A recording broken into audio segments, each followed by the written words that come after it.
Tá. Ok. Estamos gravando. Tá, eu só vou começar com algumas questões, assim, porque aí depois a gente abre para conversa mesmo. Bom dia, gente. Bom dia a todas, todos, todes. Que bom que vocês conseguiram se inscrever e que vocês estão aqui também. Essa é uma primeira ação, assim, do que a gente está chamando de Encontro Zoom, né, que é o encontro com debate, bate-papo sobre fotografia negra, sobre produção audiovisual e produção visual negra, assim, junto com artistas, realizadores, fotógrafos, dentro, que é um projeto, o projeto Olhos Negros, né?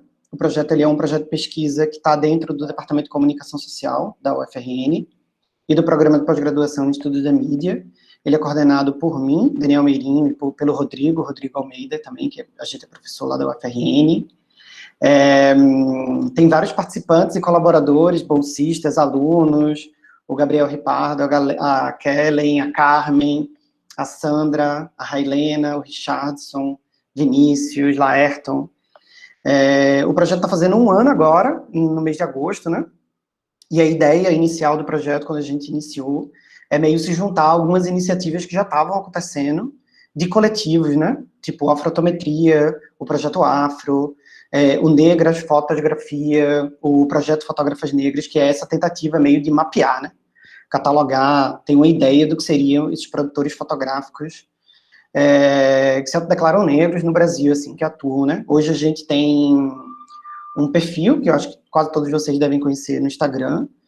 A gente tem mais de 120 fotógrafos, fotógrafas, que participaram e já se inscreveram e já apresentaram dados para a gente, então a gente tem muita informação, assim, e a discussão sempre está meio nisso, né, sobre decolonialidade, fotografia, contracolonialidade, estigmas, cultura visual, sempre muito nesse recorte sobre essa produção, representação, né, resistências afrodiaspóricas, afro-indígenas na fotografia brasileira, assim.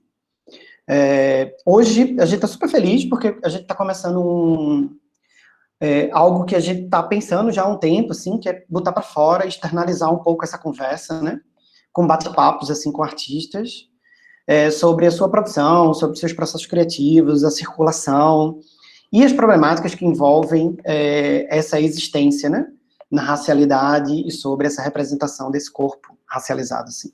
A gente começa hoje com uma fotógrafa negra, nordestina, LGBTQIA+, super potente, que é a Luísa, um trabalho super lindo, e quem vai fazer a mediação da conversa é o Zé Laerton e a Carmen, fazem parte também do projeto, e eles vão estar mediando essa conversa, assim. Depois a gente segue para um debate, para uma conversa, tudo está sendo gravado, porque depois a gente pretende colocar no canal do YouTube do projeto e tentar expandir um pouco mais essa relação. Quem não tiver afim pode desligar a câmera sem problema. E quem quiser fazer perguntas, a gente pode ter um botãozinho aí de levantar a mãozinha, ou pode, tipo, escrever no chat e tal, não sei o quê. Quem quiser mais saber do projeto, a gente tem um perfil lá no Instagram, que se chama @projeto.olhosnegros, e sejam todos bem-vindos, bem-vindas e bem-vindos, e divulguem o projeto, assim, para quem quiser e possa se interessar. Eu acho que eu estou meio saindo aqui de cena, eu acho que o Laerton e a Carmen vai entrando, e aí a gente vai batendo uma conversa, assim, sobre isso, tá bom? Obrigado, gente.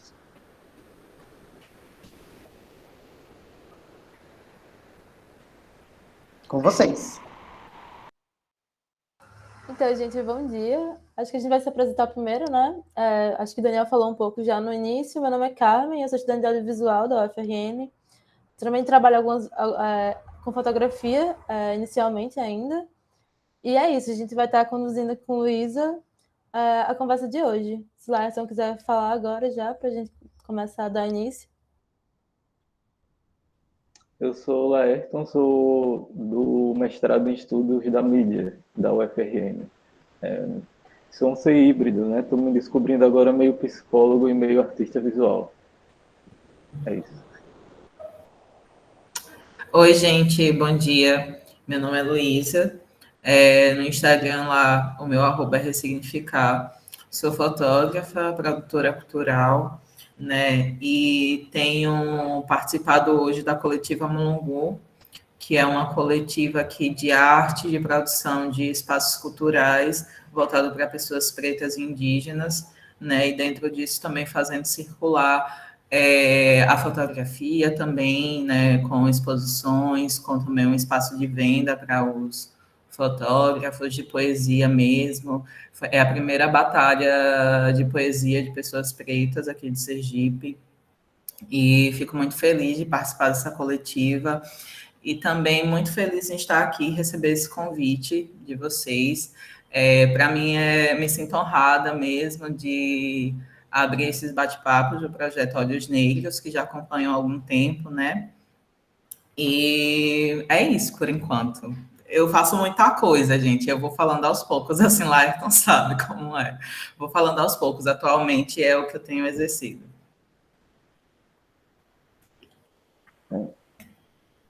Bom dia mais uma vez a todas, todos, todas, né, para todas as pessoas. E assim, como Luísa falou, ela tem uma trajetória percorrida, né? E aí, Luísa, na sua produção, assim,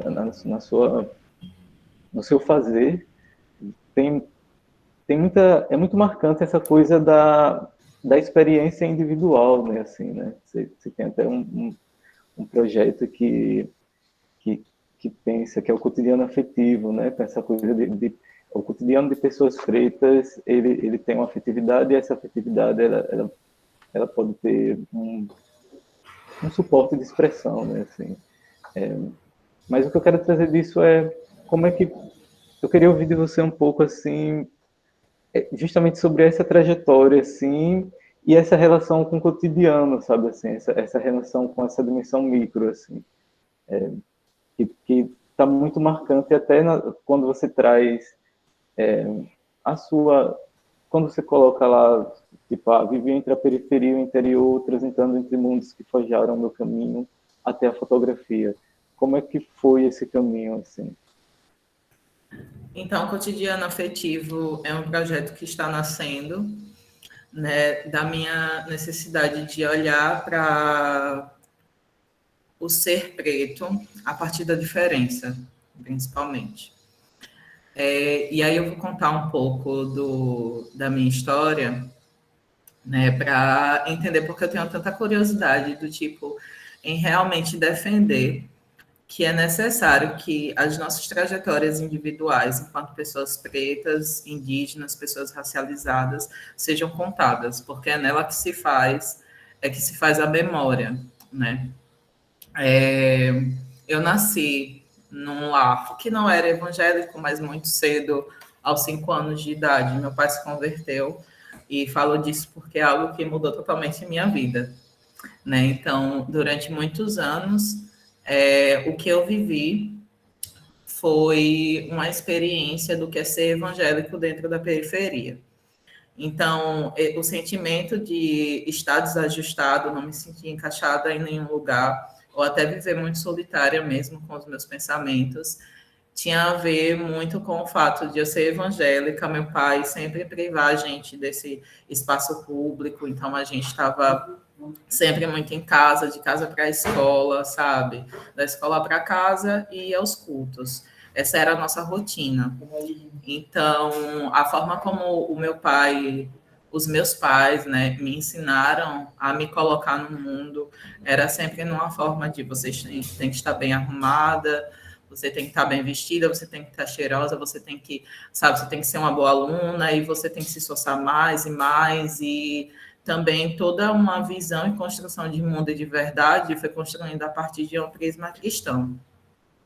E, obviamente, eu já me sentia desconfortável e deslocada, eu não me sentia aceita, principalmente pela igreja, que sempre foi composta, a minha experiência, né? por pessoas brancas, assim, então, desde muito cedo a gente vivia situações raciais muito taxativas, muito expressivas e principalmente classistas, né? Então, a gente morava na periferia, né, em Socorro, que é uma cidade que é perto aqui de Aracaju, e a gente se deslocava aqui para Aracaju para participar de um culto na sede, sabe? Então, a forma como os meus pais me colocaram assim no mundo foi muito de tem alguma coisa de errado e você precisa estar melhorando para você ser vista, aceita, enfim. E eu entendo muito o lugar disso, porque eu imagino todas as experiências deles do que é ser pessoas pretas, assim, pobres, assim. Meu pai, a família do meu pai veio da Bahia, de Catu, a família da minha mãe de Coruripe, em Alagoas, né? E, tipo, nossa realidade sempre foi muito, assim, caótica financeiramente, entendeu? Por muitos anos foi assim. Então, por muitos anos, essas experiências marcaram, assim, a nossa vida. Depois, assim, dando um pulo, a gente foi para o interior. Meu pai foi ser pastor no interior.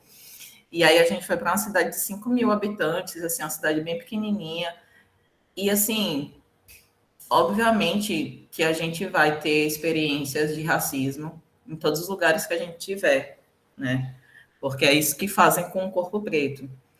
Mas quando você vive numa cidade de 5 mil habitantes, totalmente conectada com uma história de orgulho do surgimento dela a partir de uma fazenda que tinha senzala, né, de uma cidade que ainda mantinha fortes relações emocionais com essa história. Isso é foda, isso é muito foda, porque eu já era evangélica, já era uma coisa que as pessoas não gostavam, aí eu era preta também, né? Então eu sempre fui uma pessoa muito tímida, mas ao que me permitia eu conseguia falar um pouco mais, mas o falar foi uma coisa que foi cerceada muito de mim. Então, tipo, eu era sempre uma pessoa mais observadora do que tudo. Quando a gente estava lá, tipo, dentro todos esses processos, assim, de conflitos com o meu pai, principalmente, de choque de mundo, né? Os momentos que eu mais me sentia conectada, assim, com a minha família e com ele, eram os momentos que a gente sentava e começava a olhar as nossas fotos. E meu pai, quando era jovem, ele fazia algumas fotos de paisagem, fotos de amigos. Então, a gente tem muita foto que ele tirou. Eu ficava muito impressionada. Foi o senhor que tirou. Nossa, que louco, assim, que era uma coisa super fora da minha realidade financeira, realmente, né? E eram nesses momentos que eu estava bem, que eu me sentia bem, que eu não estava tão ansiosa, sabe? Que eu sequer tinha noção da minha condição mental, do que eu vivia a respeito disso, né? E era um momento de afeto que eu me encontrava assim. Depois, já na vida adulta, quando eu me assumi, saí do armário, tudo na minha vida mudou, né? Tudo na minha vida mudou. Uma relação que já tinha muito ruído com meu pai, só piorou com a minha família também. Era um momento também que eu estava começando a entrar na discussão racial, entender, consumir, entendeu? Mudar tudo. Então, eu me afastei da igreja com os 24 anos, com os 25, finalmente, assim, eu me assumi, e aí as coisas começaram a dar um 360 na minha cabeça, né? Do tipo, imagine por tanto tempo, por tantos anos, ver o mundo apenas a partir de uma ótica, né? Ver a verdade como uma verdade universal, a salvação a partir de um Deus. Então, todas essas coisas que já me incomodavam na minha adolescência, mas que eu não podia falar, vieram à tona com mais força, porque depois eu descobri que eram coisas que eram exatamente o que eu era, sabe? Então, a fotografia entra na minha vida também nesse passo, entendeu? Em que eu estava me descobrindo, em que eu estava rompendo com esses valores da minha família, que eu estava me afastando desse contexto que era opressivo, né? Tanto pelas ideias e os valores, como pelos comportamentos mesmo, assim, das pessoas. E a fotografia, para mim, foi algo que, do tipo, me salvou de coisas, assim, que eu estava totalmente submersa, né? Então, eu vinha de uma experiência, assim, de negação por muito tempo. Eu sequer um dia cogitei ser fotógrafa.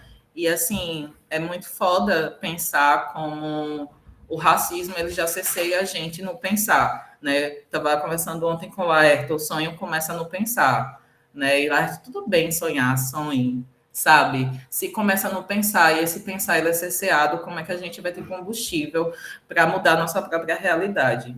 Então, tipo, nessa época eu não tinha nenhuma base, assim, nem referências, nem onde me apoiar para conseguir fazer uma mudança e que essa mudança não me quebrasse tanto. Não sei nem se é possível, na verdade, uma mudança não quebrar tanto, mas a verdade é que foi um desligamento muito chocante para mim. Então, tipo, foi um período que eu entrei em depressão, que eu descobri que eu tinha transtorno de ansiedade, sabe? Que eu comecei a, tipo, a ter muito medo de ter transtorno, a ter crise de pânico. Então, na época, eu estava também me formando em ciências sociais, sou formada em ciências sociais, me formei em 2014, isso.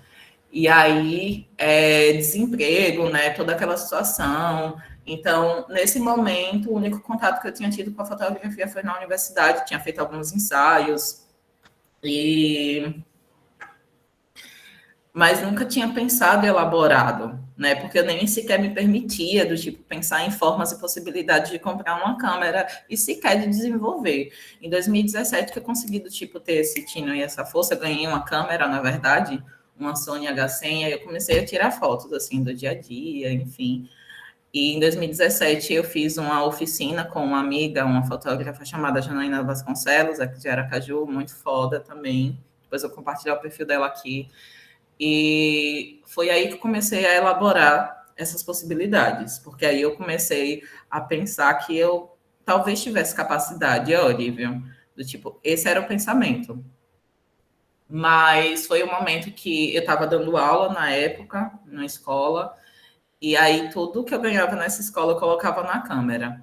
E aí eu peguei essa câmera profissional, comecei a tirar foto, comecei a pensar nisso profissionalmente, comecei a me organizar, pensar em pacotes, pensar em possibilidades de como fazer rentável, né, a fotografia. E aí do tipo, desse caminho aqui esse caminho aqui até hoje, sabe? Mas eu penso muito assim na fotografia como esse sonho e para mim como o significado dessa possibilidade de romper a minha condição social, a minha condição também de silenciamento, de estar muito calada, sabe? Apesar de eu ser uma pessoa rebelde, eu me silencio muito. Eu me silencio muito, eu acabo do tipo me fechando muito, muito introspectiva, né? Mas ao mesmo tempo a fotografia foi a possibilidade de eu me expandir, de eu conseguir pensar em outras maneiras de ser mesmo, entendeu? De ser tudo, de ser mulher, porque desde o início eu fui muito condicionada a pensar em casamento, a pensar em ter filhos, e minha vida real, oficial, girou em torno disso por muito tempo. Era uma coisa que me agoniava, porque eu ficava, mas eu não quero casar, não quero, sabe? Como assim? Eu ficava muito assustada com isso, de pensar que era só aquele caminho que tinha, de me pensar também enquanto uma pessoa preta, que tinha vivido e visto essas experiências, mas que a gente, sabe, não consegue elaborar naquele momento, principalmente quando a gente não tem esse letramento racial, que as coisas passam batidas. As coisas passam batidas. De me entender também como uma mulher bissexual, né? E aí, do tipo, achei que estava no momento, que ótimo, estou no momento, sou uma mulher preta, bissexual. E aí foi nesse outro choque em cima de choque, que é de entender que mesmo dentro da comunidade negra, eu ainda vou enfrentar a heteronormatividade. E aí foi um choque para mim, porque de fato eu idealizei um lugar seguro, um lugar acolhedor e tudo mais, né? Mas que, na verdade, também foi um ambiente que não pensava também na condição de pessoas LGBTs. Então, quando você vê lá aquelas referências do que é Amor Preto é um homem, uma mulher cis, com seus filhos, e que tem um lindo casamento, acabou se tornando uma mulher negra. E isso do tipo é uma das coisas que me incomoda fortemente, principalmente que do tipo eu vim de um seio evangélico e às vezes eu vejo que é só uma repaginação das coisas dentro de um contexto racializado. Então, pensar também do tipo na coletividade e do que é a unidade, que é totalmente diferente de engessar as nossas experiências individuais, que isso também veio com amadurecimento, leituras e outros encontros necessários para eu conseguir também não morrer na praia, decepcionadíssima, assim, sabe? Então, acho que em favor também de uma história única, quando a gente fala, sabe, a história única pensa lá na colonização e pensa de como europeus, pessoas brancas impuseram para a gente um estilo de vida, uma cultura, uma forma de falar, uma forma de ser. E aí, quando eu entro dentro da comunidade negra, eu falo do tipo de lugares que eu estive mesmo, né? Na comunidade como um geral, conheci diversas pessoas, participei de diversos movimentos, eu encontro também um engessamento da história preta. Se você não tiver essa narrativa para contar, enquanto pessoa preta, você não é preta. Se você não tiver todas as experiências de racismo, fazendo um checklist de tudo que você passou, sua história não é tão interessante assim. E para mim, pensar nessas histórias individuais é pensar também em formas de fazer e pensar outros mundos. Mundos que fujam da heteronormatividade, mundos que fujam da ideia de uma verdade única, de mundos que consiga acolher todos os pontos que a gente é, sem que a gente precise escolher uma parte da gente, sabe? De acolher a gente como um todo. Não espaços, mas agora hoje eu penso em mente, sabe? Não como apenas espaços físicos que podem acontecer e vão acontecer pelos movimentos espontâneos, mas principalmente de uma mudança de pensamento, uma volta, um resgate desse ethos cultural do que é ser preto, que não é apenas narrativa de dor, né, que tem outras narrativas, mas que principalmente não são narrativas que estão baseadas na heteronormatividade. Eu não sei se eu falei muito, tá bom? Sempre fico na dúvida. Ou se eu respondi, ou se é mais alguma coisa. Respondeu sim. Luísa, a Ludmilla até falou aqui que a sua fotografia produz imagens de corpos negros, que além de um processo de resistência, também é um processo de cura, né? E aí eu estava pensando aqui na sua fala, nesse seu processo de criação. Se você acha que quando você está produzindo, quando você está criando, também existe um transbordar seu, assim. Se você nota esse processo de cura, se você se modifica a partir da imagem. Totalmente. O projeto Cotidiano Afetivo um projeto que vai ter isso muito forte. Eu decidi contar experiências de pessoas pretas que estão vivenciando outras formas de afeto dentro da sua própria casa. Pensando, assim, no bem-estar, na saúde mental, quais são as formas de resistência que você está elaborando para você conseguir sobreviver na sua própria casa, sabe? Então, tipo, no primeiro momento eu fiz um ensaio com a Claudinha, que é uma amiga que eu conheci na universidade, e a gente se reencontrou, ela falou que queria fazer um ensaio. Estava terminando uma relação que foi muito fugida para ela, que ela não estava bem, inclusive, e aí a gente começou a compartilhar, ela falou, eu não sei muito bem como é que eu quero o ensaio, como é que eu quero as fotos, e a gente foi só conversando, ela começou a falar, assim, né, dessa experiência amorosa frustrada, e depois ela começou a compartilhar sobre a Jurema, que é a religião dela, e aí ela falou, poxa, eu sempre tive muita vontade de representar, tipo, essa energia masculina do caboclo. Você acha que dá? Eu falei, super dá, bora, dá muito, vamos fazer.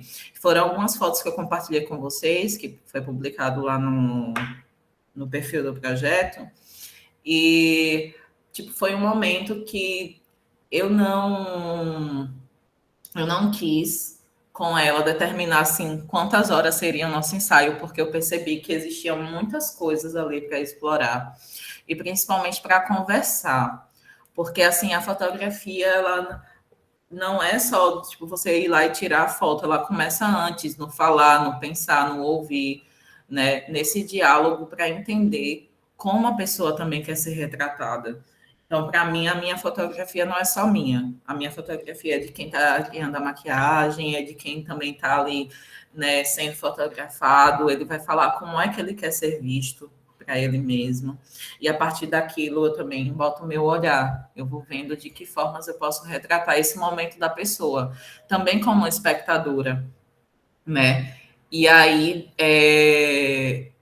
pensando nisso, tipo, tem duas coisas para mim, tipo, é desenvolver essa capacidade de poder fazer, de poder executar uma ideia, algo que eu já estava pensando há muito tempo, mas também de me conectar às pessoas em suas dores, porque muitas vezes ela conversou comigo, eu falei, velho, eu super entendo, sabe? Outra pessoa preta, ela tá ali compartilhando uma situação que é uma situação compartilhada social de outras mulheres lésbicas, negras também.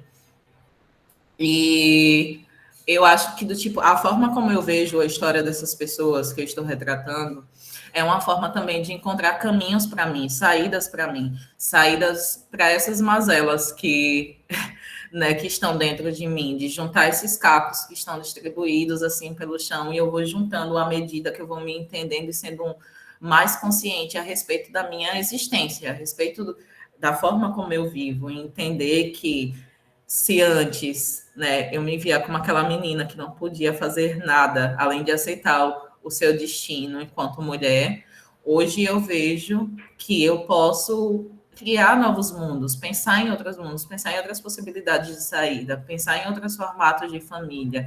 E as pessoas estão dando respostas a perguntas antigas.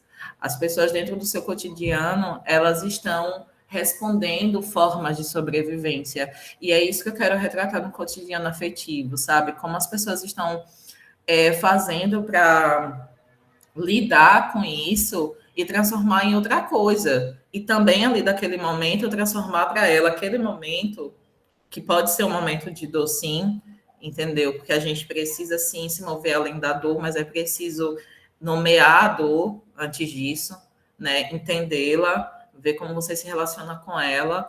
E para mim, o resultado da fotografia também é uma resposta para ela, de uma possibilidade de saída, de se ver de outra forma.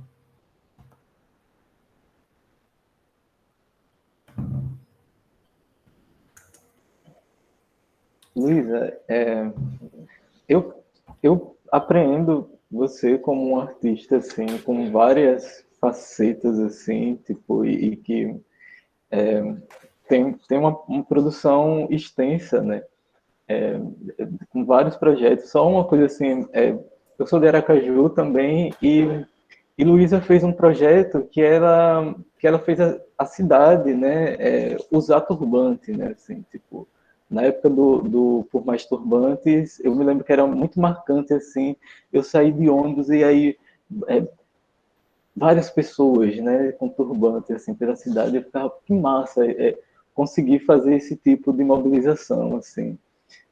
Só que não é só isso, né? Assim, você tem prêmios, né? Você ganhou alguns prêmios nessa trajetória, e aí, entre eles, o prêmio do Desabafo Social, o Brasil Criativo, e você foi apontada, né, como uma das 25 mulheres negras mais influentes da web, do Blogueiras Negras. Isso. Eu fico pensando assim nas referências para essa trajetória. Aí eu vou deixar duas provocações assim. Uma é das referências para essa trajetória e a segunda é um convite que é para você, se você está à vontade para compartilhar um pouco do seu trabalho, assim, para a gente entrar em contato com essa produção, assim, quem não entrou. Sim. Em 2014, eu iniciei um projeto chamado Por Mais Turbantes nas Ruas, juntamente com Rita Romão, que está aqui na chamada, minha amiga. E, na época, a Rita estava terminando a faculdade de publicidade, eu estava terminando de ciências sociais, E aí a gente fez uma atividade na escola que a mãe de Rita dava aula, e aí a gente fez uma oficina de turbantes. Após isso, a gente começou a pensar, né? Poxa, deve ser muito legal a gente conseguir levar isso para as escolas, a gente fazer oficinas de turbantes. A gente não conhecia turbante há pouco tempo, o único acesso que a gente tinha até então era na internet, né? Então, a gente começou, né, a consumir isso, começou a estudar sobre possibilidades de como discutir a questão racial, porque a gente nunca queria que fosse só a oficina em si, mas de como levar uma abordagem racial para as escolas, de uma forma que fosse atraente para os alunos, né, que aprendesse a atenção dos alunos e que também ajudasse o professor dentro da sua área. Então, a gente desenvolvia algumas oficinas, workshops, qualquer atividade que fosse boa para aquele momento, discutindo racismo na língua, por exemplo, a respeito de identidade nacional, do que trazendo outras referências, que também era aquele momento que a gente também estava conhecendo essas novas referências para a gente, né? Então, a gente pensava muito numa forma de tornar aquele conhecimento que na escola talvez pudesse ser complexo, mas que transformasse num conteúdo que os alunos conseguissem fazer uma atividade, entender. Então, a gente, por exemplo, já desenvolveu oficina de fotografia na escola com discussão racial.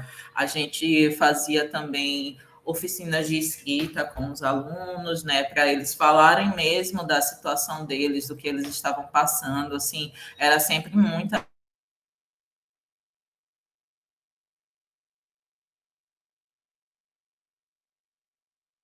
Gente, eu acho que travou ou foi só aqui? Fiquei nessa dúvida. Eu acho que travou. Acho que deu uma travada. Luísa, se você estiver escutando a gente, o seu áudio e o seu vídeo pararam, tá? Só para você não ficar falando sozinha aí, para não se perder.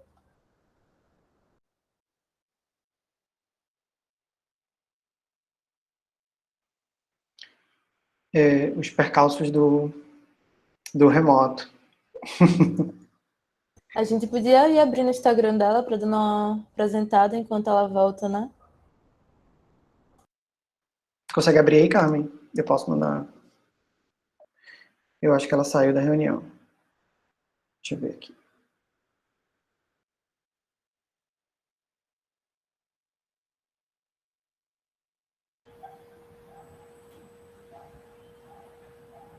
Voltou. Voltou. Desculpa, gente, minha internet. Desculpa, eu me perdi um pouco. Voltando das escolas.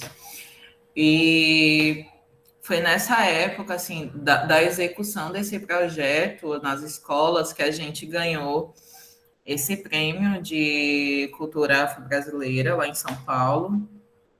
Para a gente foi motivo de muito orgulho, né, e de reconhecimento da nossa trajetória, do nosso trabalho aqui, um trabalho totalmente voluntário, um trabalho que a gente dedicou muita energia, muito estudo, sabe, para a gente conseguir elaborar atividades que realmente fossem relevantes nas escolas. E depois, um tempo depois, a gente participou do Prêmio Inventividades, do Desabafo Social. A gente ficou em segundo lugar, né? E para mim foi muito importante a gente estar nesse espaço também e levar o projeto, que a princípio tinha o nome de Por Mais Turbantes nas Ruas, depois a gente atualizou como Nós Negros, e a gente levou essa ideia do que a gente já estava executando há algum tempo, né, para compartilhar a respeito também do que era um empreendedorismo social, por exemplo, porque a gente também, tanto Por Mais Turbantes nas Ruas, quanto com os encontros que a gente fazia,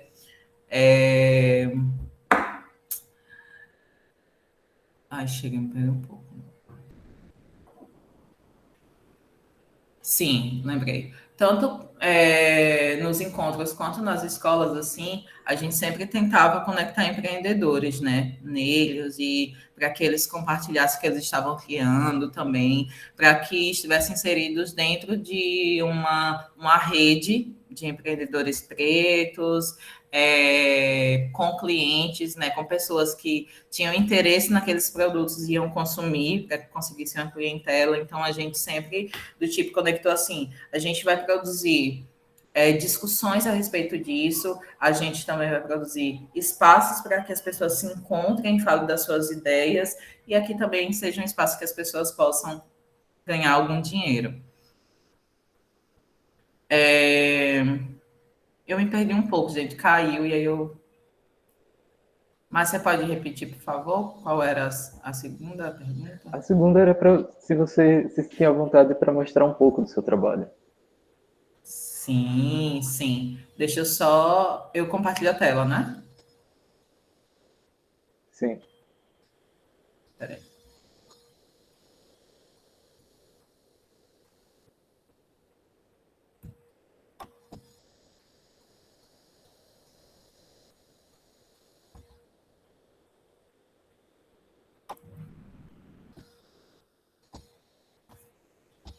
Eu vou compartilhar com vocês, certo? O primeiro ensaio que eu fiz do cotidiano afetivo.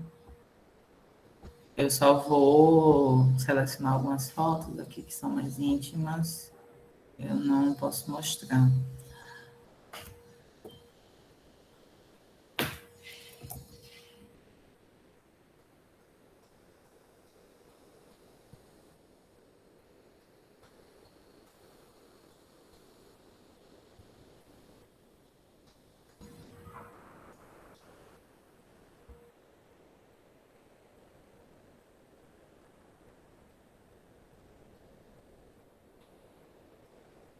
Foi? Não, Ainda ainda não. não.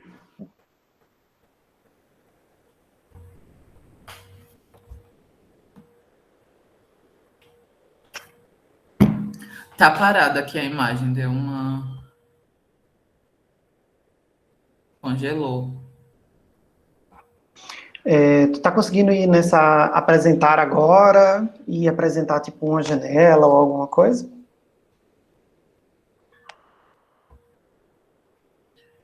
Peraí, foi. Agora foi.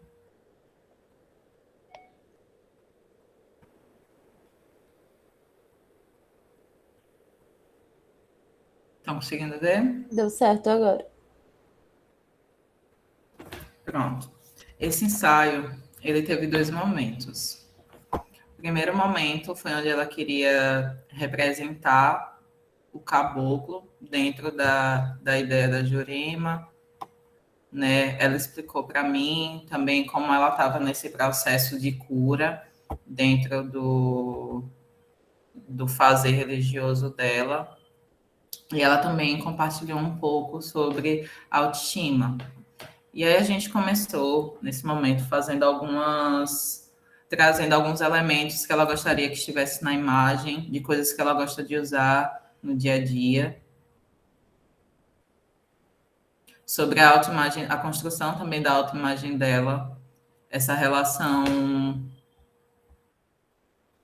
de conexão que ela teve de reencontro com a Jurema.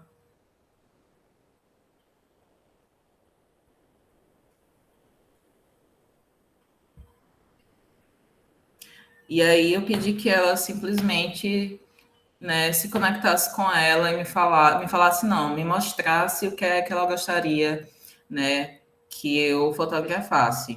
E aí ela teve um tempo para ir fazendo todo esse processo de macerar as ervas, sabe? Primeiro de organizar o espaço, depois de encher as tigelas e macerar as ervas, sabe? De pegar o cachimbo, de fumar.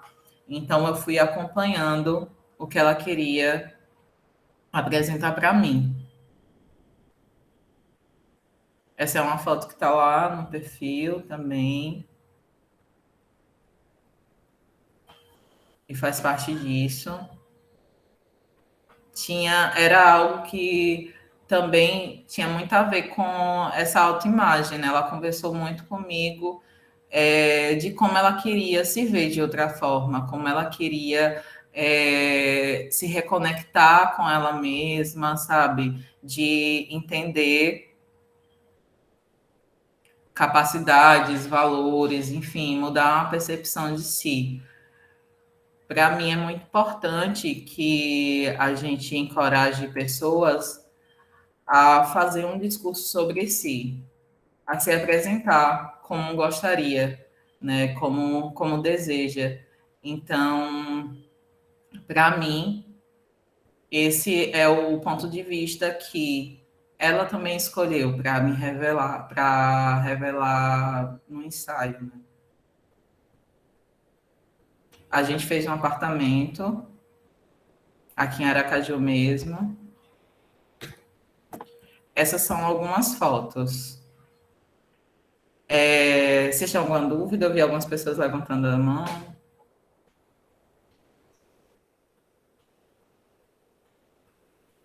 Eu tenho uma questão, Luísa, posso te perguntar? Claro. Não sei, quando eu olho para o teu trabalho, assim, tem uma questão que remonta uma ideia de memória, né? De arquivo, assim, de inventário.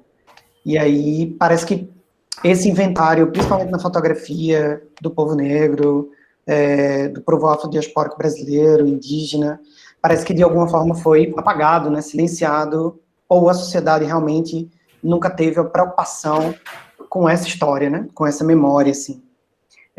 Ou sempre colocava isso meio como um lugar exótico, né, dentro do museu, da galeria, ou dentro da própria fotografia, assim. Tu acha que as tuas fotografias, de alguma forma, vêm reinventariar, assim, fazer um novo arquivo sobre essas memórias, assim? Eu tenho me apoiado muito no conceito de fotoescrevivência. É um conceito desenvolvido pela fotógrafa Vilma Neres, de Salvador. E assim como a escrevivência de Conceição Evaristo, ela se baseia, né, em 3 eixos: corpo, condição e experiência.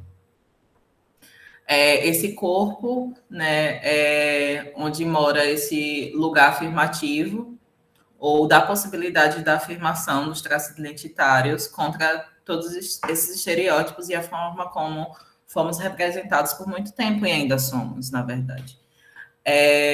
O segundo é a respeito dessa condição da pessoa negra, né, de retomar essa consciência étnico-cultural, e o outro é sobre todas as experiências vividas, né, a partir desse lugar, e também da possibilidade de criar redes de solidariedade. Então, quando eu penso na minha fotografia e para onde eu gostaria que ela seguisse, eu gostaria que ela contasse essas histórias, que ela funcionasse como fotoescrevivências, porque eu acredito nela como uma ferramenta discursiva potente para a gente estar reelaborando nossas noções de mundo e também fortalecendo nossas ferramentas de sobrevivência. Então, se a fotoescrevivência ela vai servir assim para compor, né, para apresentar também, para defender um ponto de vista, repertórios visuais que possam fazer a gente refletir, questionar, né, a representação visual, de pensar também que a fotografia, por meio da fotografia, a gente pode romper silêncios, né? É uma ferramenta de romper silêncios, é uma ferramenta de propor mudanças.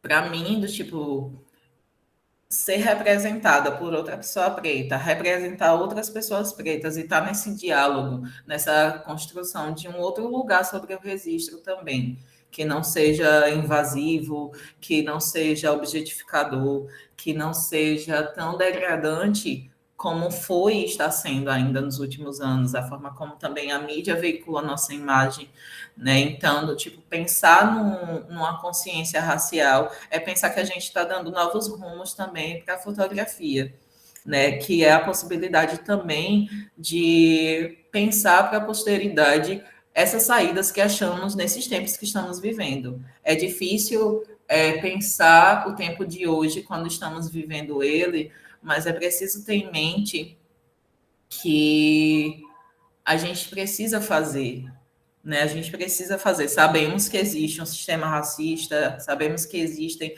pessoas que muitas vezes atrapalham o nosso crescimento simplesmente por a gente ser preto, né? De pensar, enfim, de condicionar o nosso ser a uma ideia do ego branco, a uma referência do ego branco, e isso solapa totalmente nossas possibilidades de olhar para si mesmo. Mas tanto a fotografia quanto outros elementos da arte são importantes para a gente estar, sei lá, se recarregando, sabe? Do tipo, é uma possibilidade da gente retomar essa consciência política, o nosso ex cultural, sabe? Que as nossas religiões, sabe? O nosso ponto de vista, o nosso fazer, para que ele não fique apagado.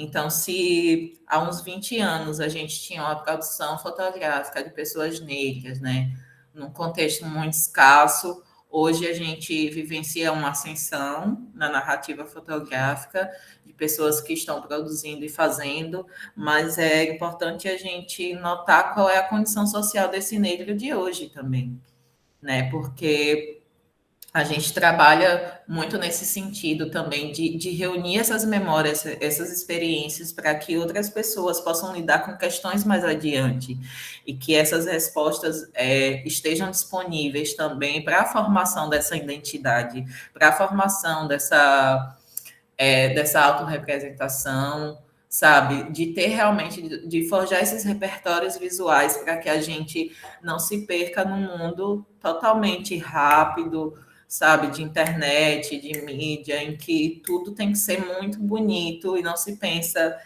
o que é que por trás dessa imagem bonita, o que é que esse fotógrafo pensou, o que é que essa modelo sentiu, sabe, o que é que deve ser transmitido.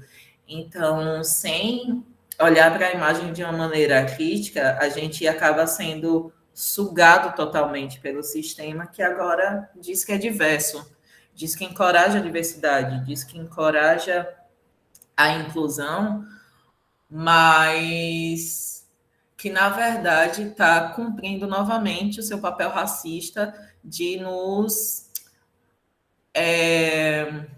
simplificar, dizer que a gente, sei lá, é isso ou aquilo, que a gente são as experiências racistas e a gente está condicionado a só falar sobre isso. Eu adoro falar sobre isso, do tipo, esse não é espaço.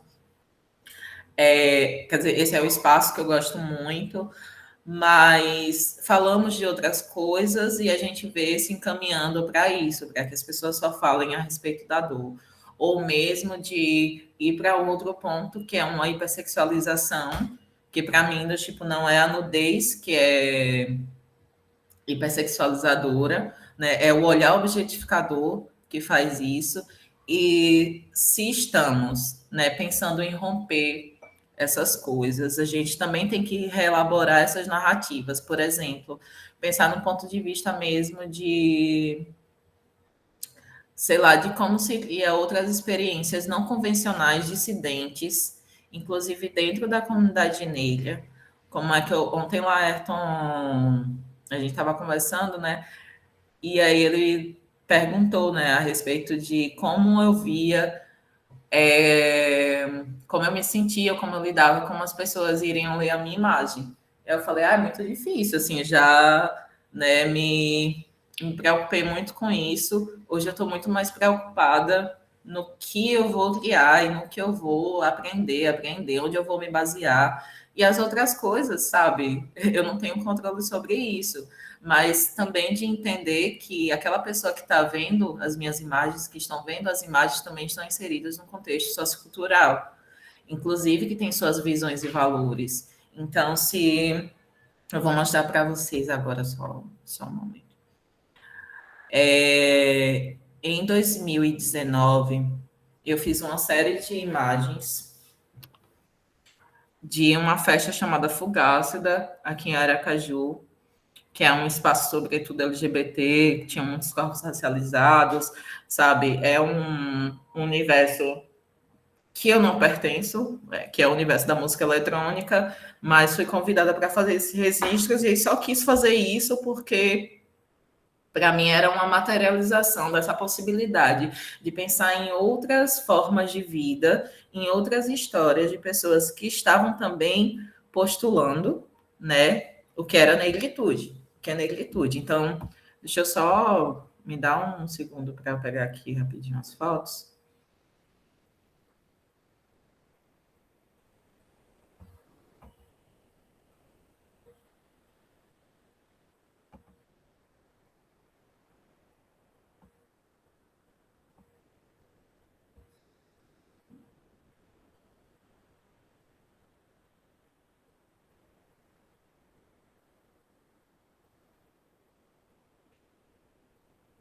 Essa é uma das fotos que eu mais gosto, né? Que foi em uma dessas festas da Fugácida. Essa mulher é Pérola, se chama Pérola, e ela é uma mulher trans, cantora, muito potente, aqui de Aracaju.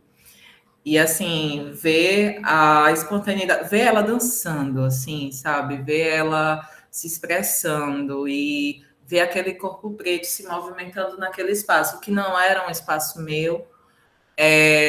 Eu estava ali como uma espectadora, mas uma espectadora atenta e feliz, porque de ver, do tipo, esse espaço de entretenimento, diversão e lazer sendo pensado, né, também com essas pessoas. Essas pessoas iam lá e participavam, fazia performance, dança, vogue, enfim. Para mim, essa possibilidade de existir, né, fora mesmo de uma lógica que até então tinha sido apresentada para mim como a correta. Então, sempre pense que, assim, o meu ponto de partida foi um ponto de partida, assim, conservador. Isso foi mudando ao longo do tempo. Mas conservador muito no sentido para mim mesma, sabe? Do tipo, por todos os processos que eu passei, e aí depois em 2015 eu me desvinculo disso, e aí em 2019 eu tenho essa experiência de estar nesses espaços. Eu vou pegar mais algumas fotos. Luísa, Oi. deixa eu só te ler, tem uma galera escrevendo, assim, a Rita disse, tem uma galera escrevendo no chat, a Rita disse que acha muito legal escutar como você procura trazer os detalhes e as suas imagens, o que elas apresentam, né? Esse olhar muito sensível e tal. A Renata queria também fazer uma pergunta, e a Ludmilla está dizendo que é interessante você comentar sobre a questão de uma experiência de ser negro, né? Pode dar a entender que o artista se restringe a só falar do trabalho dele sobre racismo. Ouvi uma vez uma amiga realizadora de cinema que nunca via artistas brancos serem questionados sobre essa temática, né? Os seus trabalhos dizem que não vemos qualquer cobrança de artistas brancos problematizarem a branquitude, por exemplo. Você sente que há uma certa cobrança de artistas negros, ou uma certa expectativa de que, né? Mas a Renata tem um... Eu acho que ainda tem uma pergunta. Renata?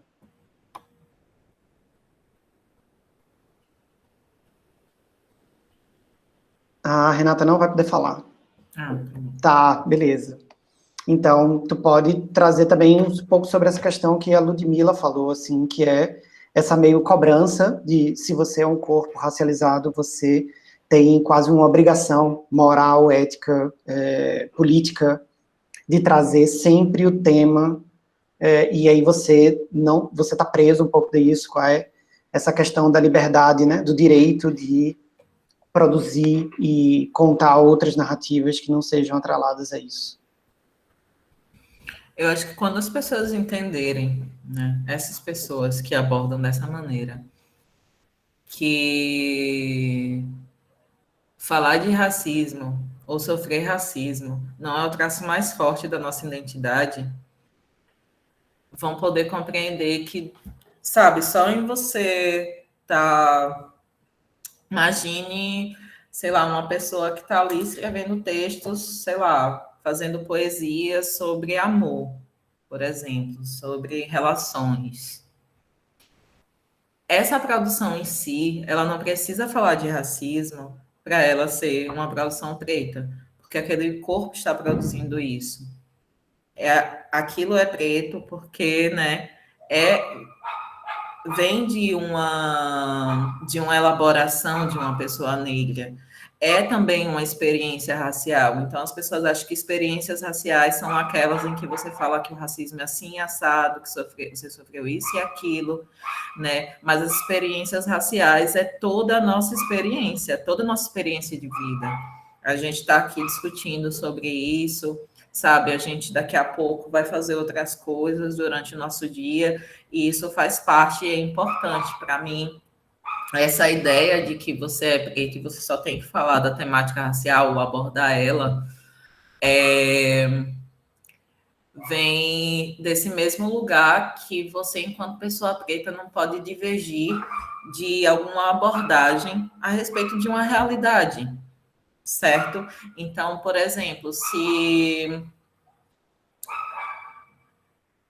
sei lá, se eu penso em periferia, para mim, periferia por muito tempo foi uma questão, porque como eu tive uma mudança social assim nos últimos anos, né, eu fiquei um pouco perdida, assim, tipo, o que é que tá acontecendo? Quem eu sou? Será que eu não sou tão negra assim, já que eu tô no condomínio?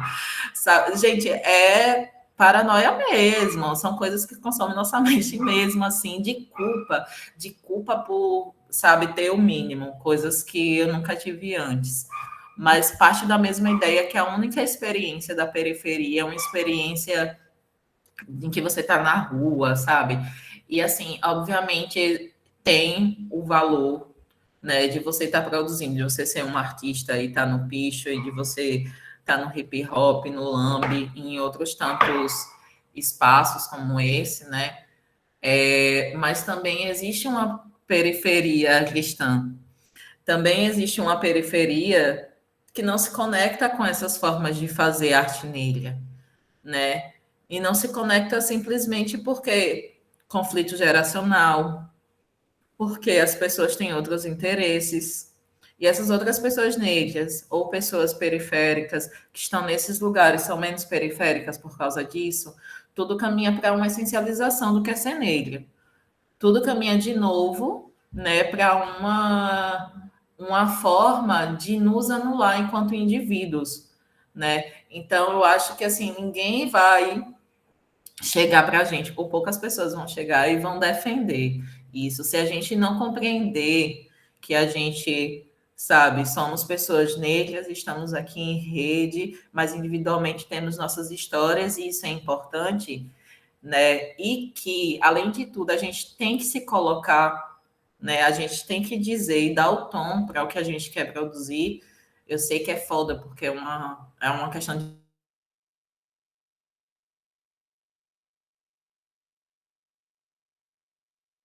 Acho que travou de novo. Eu acho que é possível. Nossa, super importante isso que ela está trazendo sobre a questão da visibilidade sobre a culpa. Maravilhoso. A culpa acaba sendo uma coisa muito complexa, né? Quando a gente pensa em termos de sociedade ocidental, né? Isso mesmo. E como você lida com uma pressão que é um desejo externo, que não é um desejo seu, né? Vamos ver se ela volta.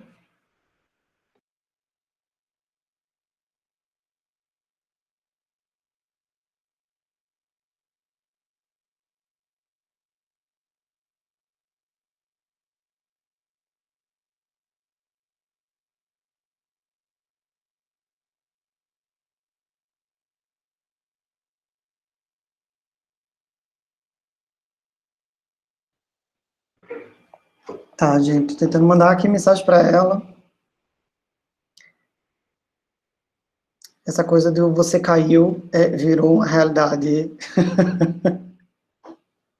super cotidiana, assim, dizendo, cadê fulano? frases que estão memetizando a discussão pandêmica, né? Sim, aqui em Aracaju está um tempo meio estranho. E aí os serviços de internet ficam. Tá Ia falar chovendo isso. dias e. Aqui também começa a chover, tá? Se eu cair, gente, é por isso, assim.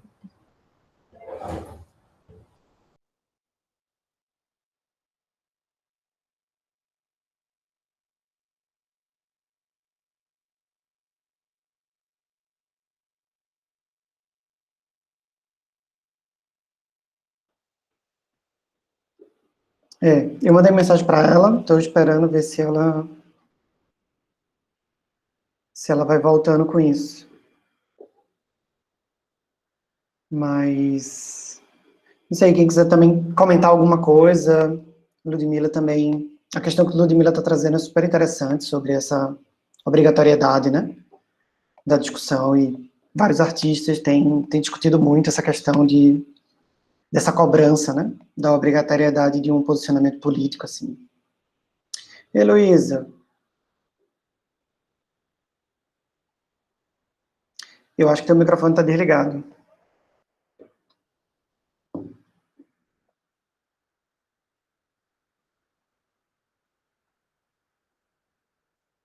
Seu microfone está desligado, Luísa.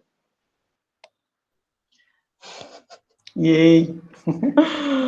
Voltei, eu falei, estava falando que estava conectada no celular para evitar que isso acontecesse de novo, e não estou nem no Wi-Fi, assim, sabe? Porque a gente está com instabilidade aqui desde ontem veio um técnico, mas agora acho que não vai cair não.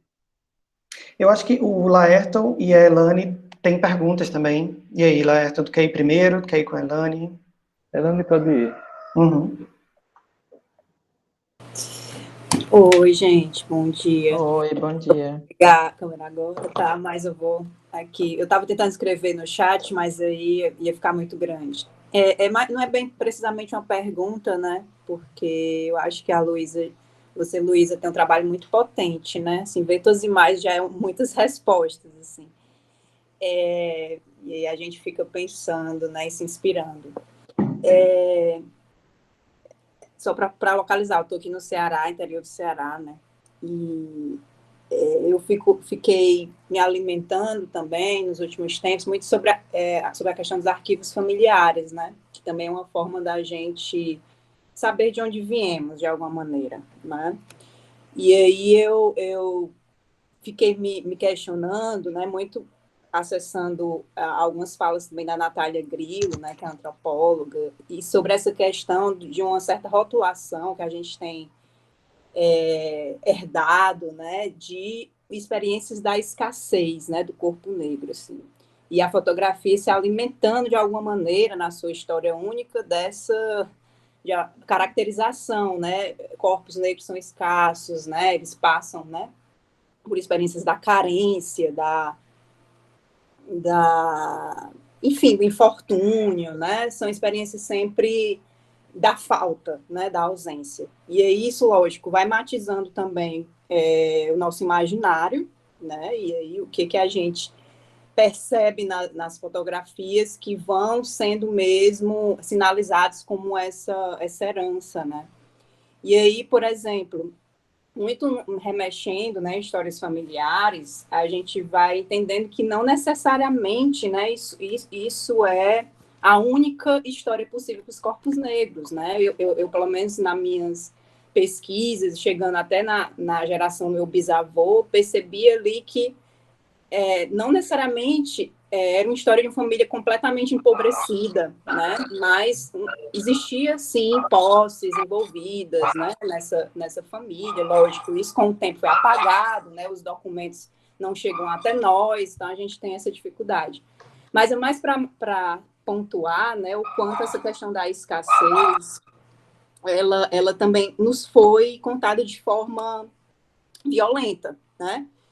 E aí a Natália Grillo, quando ela fala dos testamentos das mulheres negras, né, inclusive sinalizando para as posses que elas tinham, para os objetos de valor que elas deixavam, né, nos testamentos, e aí o quanto a gente vai despertando para aquilo que não foi contado, né, porque foi contado tanto dos nossos sofrimentos, né, das nossas subordinações, né, das nossas escassezes, de alguma maneira, né, que essas histórias passam a ser, poxa, sinalizam ali para um monte de outros que podem não nos ter sido contadas.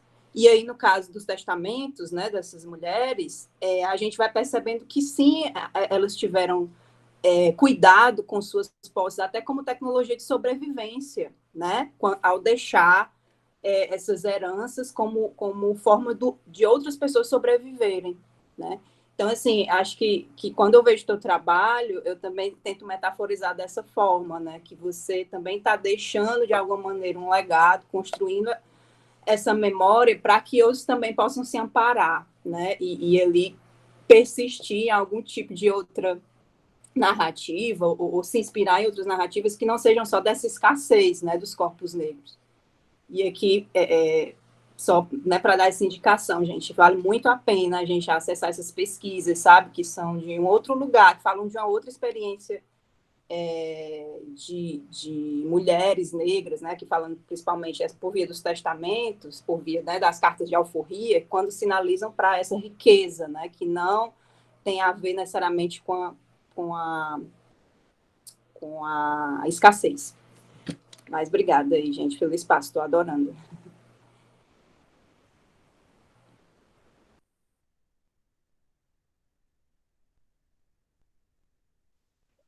Esse papel de formular outras possibilidades, assim, da nossa história, né? Primeiro tem esse trabalho interno de autoconhecimento, para mim, por exemplo, de me entender dentro da minha história, tipo, de reunir todas essas partes e fazer algo coeso dentro do meu trabalho, é algo que eu estou caminhando e amadurecendo, dando corpo, enfim, mas eu sempre penso muito nisso, né? Que você está falando assim, e para mim vale mais, sabe, a gente começar a produzir também memórias de aceitação, né? Memórias de glória, memórias sobre outras coisas que fazem parte da nossa história, do tipo, não vai ter uma outra pessoa, não vai ter algo de fora que vai vir e vai mudar o pensamento coletivo. A gente precisa compreender o nosso lugar como essa pessoa mobilizadora, essa pessoa que está agindo para isso, né? É importante que a gente valorize as histórias das pessoas, para que elas entendam a potência que é o corpo delas, que o corpo delas é o verdadeiro documento, a verdadeira memória que vai ficar aí adiante. Então, do tipo, retomar para si, né, essa identidade cultural, esse aprender dela em todas as suas facetas e camadas, né, e ter uma visão também crítica a respeito disso, de outras pessoas, que não é só porque automaticamente é uma pessoa que está produzindo uma foto que é preta que ela é relevante, por exemplo. Eu acho que é necessário a gente analisar também os discursos, analisar quais são as velhas ideias que estão sendo reforçadas e quais são também as outras memórias, assim, para o futuro, né? Principalmente de aceitação, gente, principalmente de rede de contato, principalmente do que está sendo produzido apesar da escassez, né? Tipo, do que a gente tem conseguido conquistar apesar da escassez.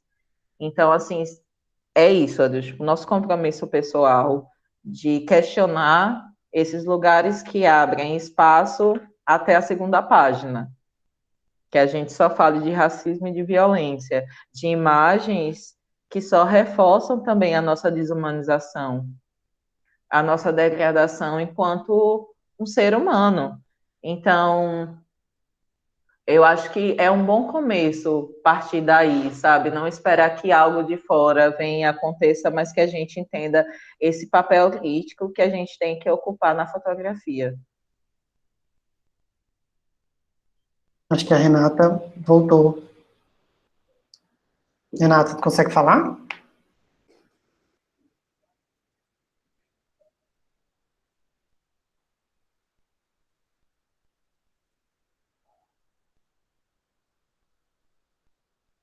Bom. Não, a gente não está conseguindo te ouvir. Testa aí outro microfonezinho e abre. Deve ser algum dispositivozinho no teu computador. Vocês estão me ouvindo? Estamos sim, agora. Aê, agora, pronto. Bom dia, obrigada por terem me esperado. Consegui. Obrigada ao pessoal que está organizando isso. Eu estou aqui com o olho no trabalho, olho aqui em vocês. Estou achando uma troca super legal. Luísa sabe que eu sou fã dela há milhões de anos, curto muito o trabalho e sigo também, e compartilho e tudo mais, que eu acho ela sensacional. Então, eu fiquei esse tempinho fora, não sei se alguém já falou sobre isso, ou se Luísa já falou sobre isso, mas a minha curiosidade você sempre fala muito da troca que você tem com o pessoal que você vai fotografar, você sempre fala da liberdade que você dá para eles. Eu acho que não existe muito uma direção já pré-determinada, é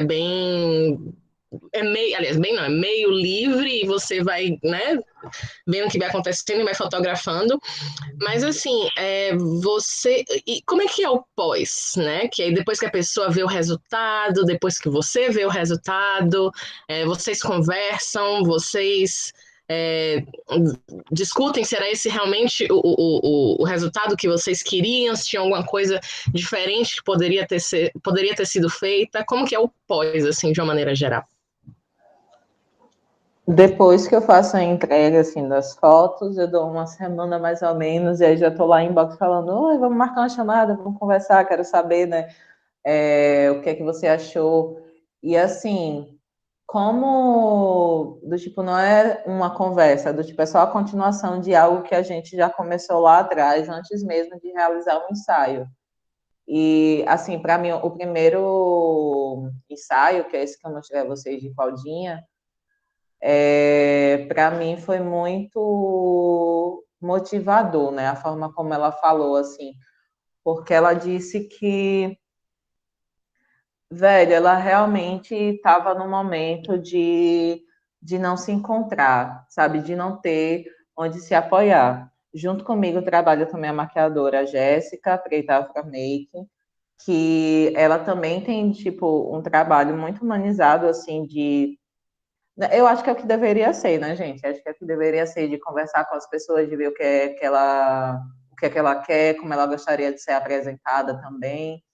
E ela compartilhou muito sobre como era diferente fazer um ensaio com pessoas negras, né? Fazer um ensaio com duas mulheres negras, porque ela compartilhou um pouco dessa experiência de um outro ensaio que não foi tão interessante para ela, que ela se sentia um pouco deslocada, sabe? Que ela gostou muito das fotos, mas teve essa sensação de desconforto, que é uma coisa que eu tento pensar, tipo, em maneiras de amenizá-lo, porque, sabe, eu não conheço todas as pessoas com quem eu fotografo, mas aquele momento de construir aquele ambiente naquele momento, que seja um ambiente de uma partilha que é íntima e que não vai sair dali, entendeu? Que ela é pensada para o bem-estar da pessoa. Se você vai compartilhar algo, a gente também vai conversar a respeito disso. Eu tenho pensado muito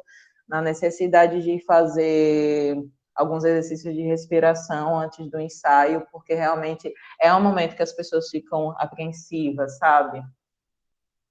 E ela falou que esse processo da gente conversar com ela, da gente ir nesse tempo dela, sabe? Da gente perguntar como ela queria estar na foto, que é uma coisa básica para mim.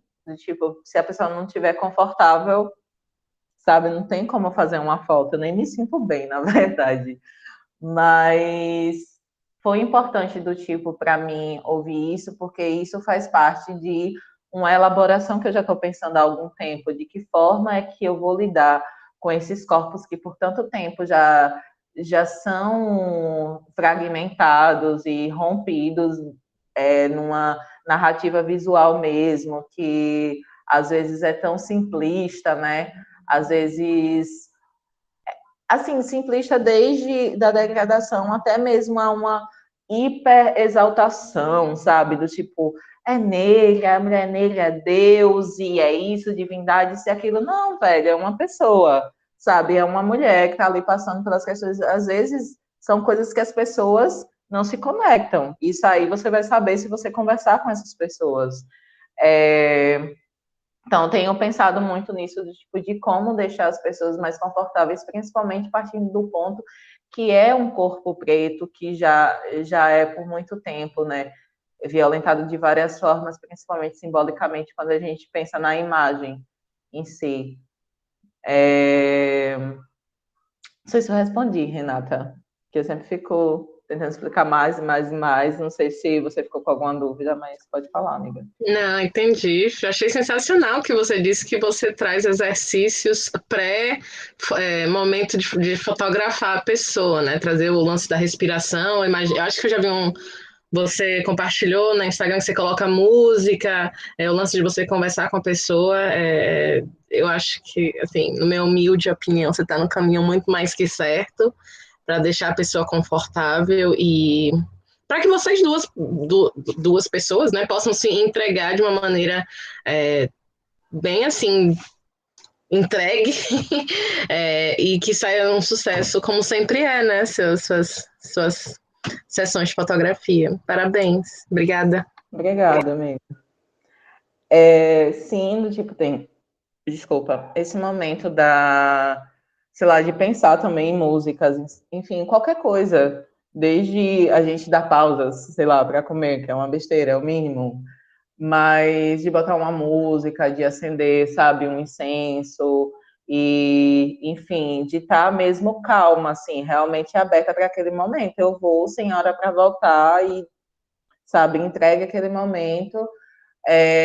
Tinha outra coisa que eu queria falar, mas eu esqueci.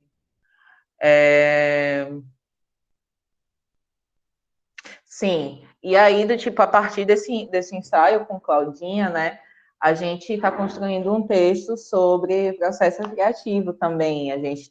Ela vai compartilhar do ponto de vista dela, como foi fazer um ensaio comigo, né, e eu vou compartilhar um pouco do que é esse projeto cotidiano afetivo para mim. Então, também, do tipo, esse encontro que a gente teve a partir de um ensaio, que poderia ser só algo que ele iria lá tirar as fotos, entregava, acabou o nosso contato. Não, a gente conseguiu produzir uma outra coisa, sabe? A gente conseguiu dar um outro rumo para os sentimentos que ela pôs lá no início, as sensações que ela botou lá no início, também minhas inseguranças em relação mesmo a todo o processo. E contar isso partindo da perspectiva que, do tipo, todas as pessoas envolvidas eram pessoas negras, né? Não todas as pessoas negras, mas eu acho que quando você tem uma consciência racial e você se compromete com isso, e também na sua forma de se relacionar com as pessoas, o seu tato com elas é outro, né? A sua forma de lidar com elas é outra. E isso faz toda a diferença na abordagem. Eu acho que tem o Jonatas, tem uma pergunta, Denise também. E aí, Jonatas? Olá, bom dia a todo mundo. Então, Lu, eu queria, se possível, que você falasse um pouco da sua relação com a edição da fotografia. Se existe algum pressuposto ou se depende do que a cliente, a modelo pede, ou do que o ensaio, enfim, qual o conceito do ensaio, ou se você vai no feeling e vai vendo o que funciona e o que não funciona na hora mesmo, assim. Para mim é importante que as pessoas entendam a forma como eu edito as fotos. Porque, assim, é claro que existe uma expectativa das pessoas, né? Mas eu acho que eu tenho que apresentar o meu trabalho em que ponto ele está. Então, é esse ponto aqui, do tipo, hoje o que tem consumido muito do meu tempo é mesmo de entender edição de pele, que é algo que eu gosto, acho interessante, né? Tentado cada vez mais estudar as possibilidades de ser fiel à cor das pessoas, entendeu?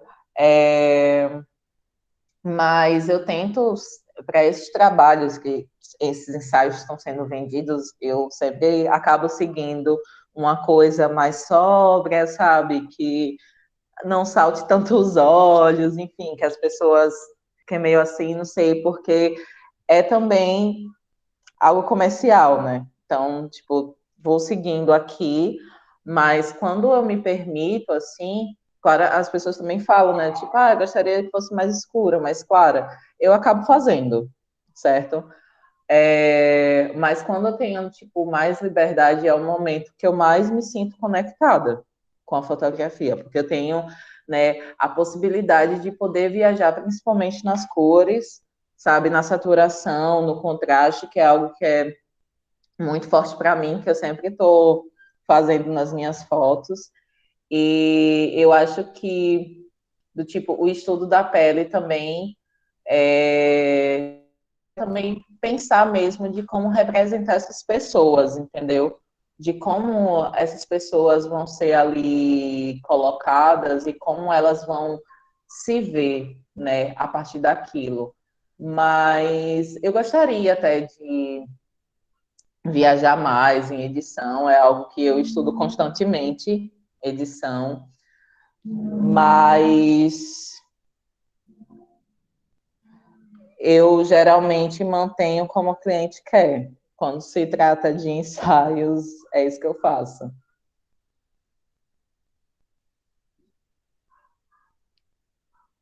Tem uma pergunta, eu vi que tinha Tem, mandado Denise pergunta. fez a pergunta aqui. Gostaria que você, se você já teve no seu percurso alguma experiência de fotos voltadas a interesses mercadológicos e como você vê a diferença, né, desse espaço e a fotografia relacionada ao empreendedorismo social.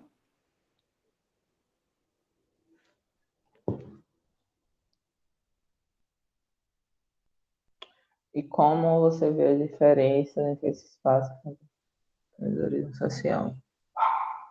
Eu acho que ela deve estar falando sobre essa relação mercadológica do empreendedorismo Sim. social. Não sei, Denise, se tu estava falando sobre o empreendedorismo social de pessoas negras, ou, tipo, uma fotografia comercial e uma autoral, se elas têm diálogos diferentes, mas qualquer coisa vai escrevendo, Isso, Denise. sobre fotografia com um objetivo mais social e a fotografia comercial. Como é que a Luísa vê essa diferença? Como você vê, sabe, Luísa, essa diferença?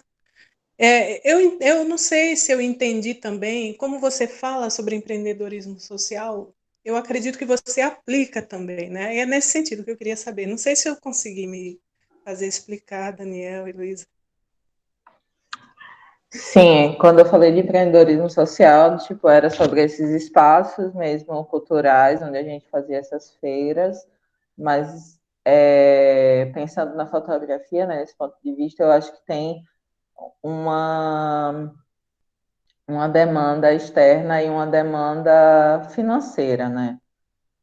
Porque hoje, se for pensar nessa rede de profissionalização de fotógrafos negros, inexistente, sabe? Claro que existem algumas conexões e pessoas que têm já gerido isso de outra forma, mas ultimamente, né, cada um por si. Então as pessoas se atualizam com as mídias, atualizam as formas de vender fotos, ou acaba sendo completamente esquecido, assim, deixado de lado.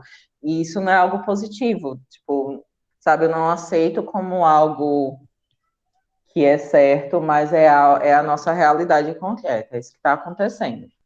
Então, eu vejo isso da seguinte maneira: eu estudo muito do tipo edição e composição fotográfica, porque eu quero oferecer um serviço para o mercado também.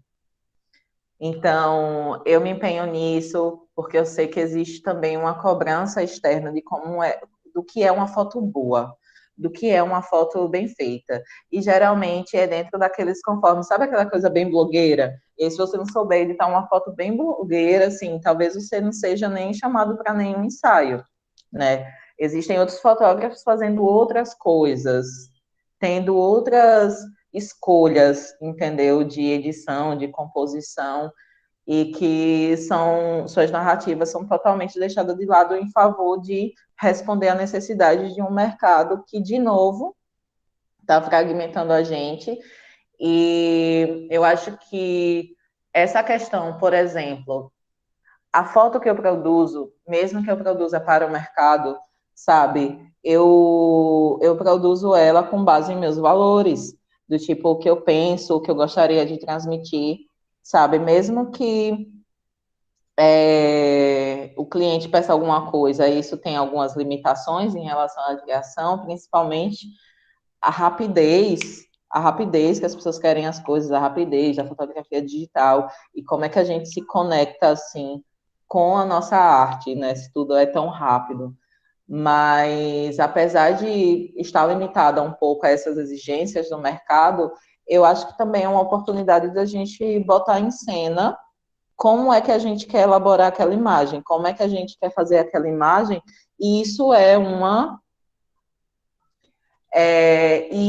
também um diferencial, sabe? Eu acho que, apesar das rejeições em relação a diferentes estilos de fazer fotografia, você lutar pela sua autenticidade e a forma como você quer abordar o mundo e mostrar o mundo, mesmo que em algum momento você tenha que encaixar para o mercado, sabe? É importante, porque é o seu trabalho sendo elaborado. Tem, sim, muita diferença. É uma coisa muito mais mecânica, né? É uma coisa que, assim, como eu sou uma pessoa muito, assim, do sentimento, para mim é muito importante. Eu gostaria de ter muito mais tempo de produzir minhas fotos, assim, sabe? Para mim, assim, uma das minhas referências é Eustáquio Neves, e a forma como ele faz fotografia, a forma como ele faz por tanto tempo, sabe? E de ter todo o processo de pegar outras fotografias, fazer uma transformação dentro de um laboratório e aí produzir uma coisa totalmente diferente do que era antes. E é uma fotografia que não é convencional, mas que ao mesmo tempo marca, né, a história da fotografia negra brasileira. Para mim é totalmente inspirador. É totalmente inspirador, mas principalmente quando se fala desse processo, ele levava muito tempo para produzir uma foto. A relação com essa foto é outra do que a gente precisa fazer, desculpa, precisa fazer imediatamente, entregar imediatamente. Eu acho que isso corta muito, né?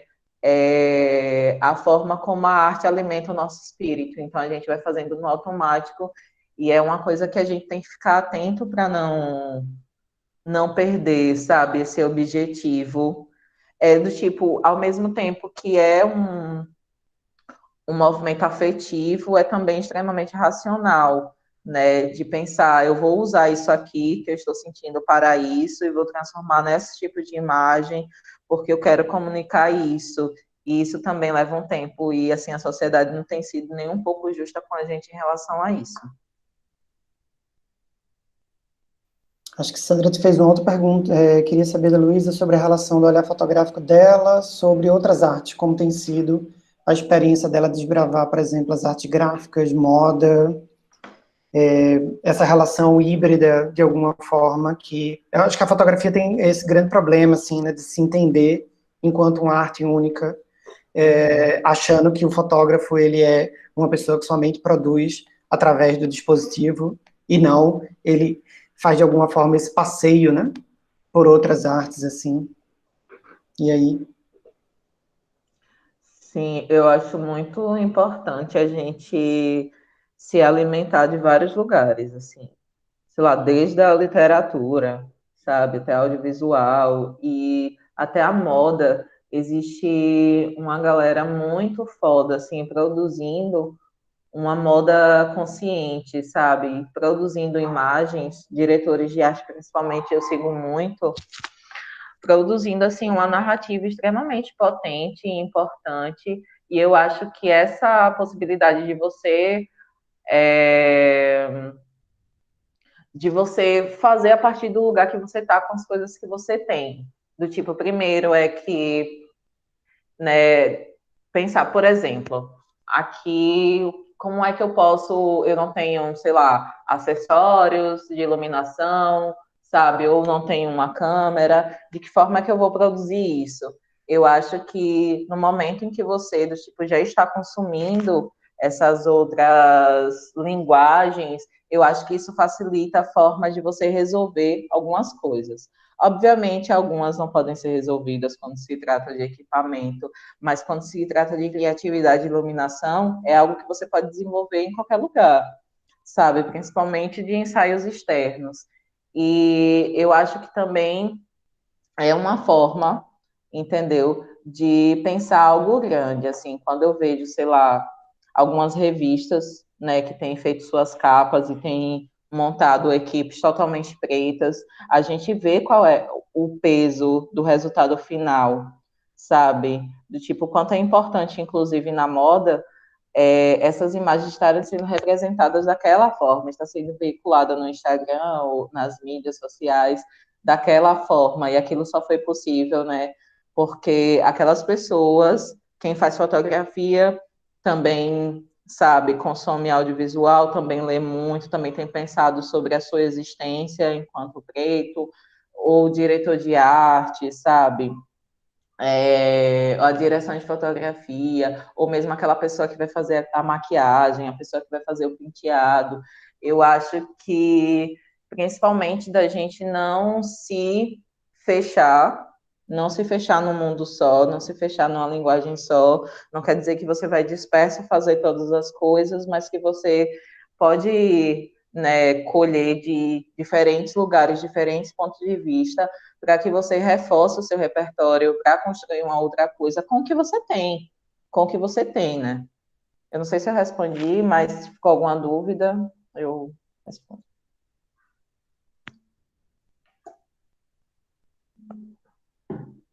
Respondeu, sim. Pelo menos do que eu entendi da pergunta de Sandra.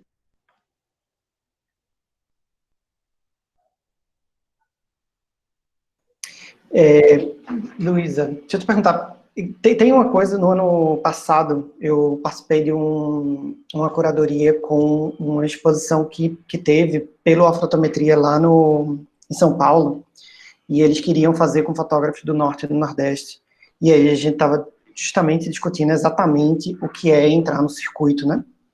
Muitos curadores vão para o Centro-Oeste, para São Paulo, para o Rio.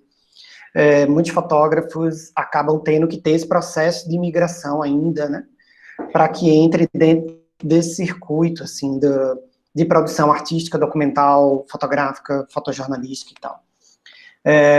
Como é que tu vê e se vê enquanto esse demarcador a mais que está dentro do teu corpo, e que é a geolocalização, né?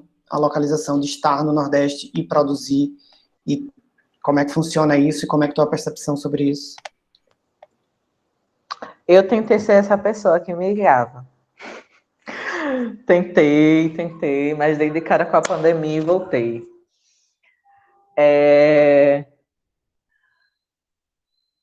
Assim, né? Do tipo, tem muita diferença de quando eu fui para São Paulo, logo quando eu fui, que foi no início de 2009, e agora.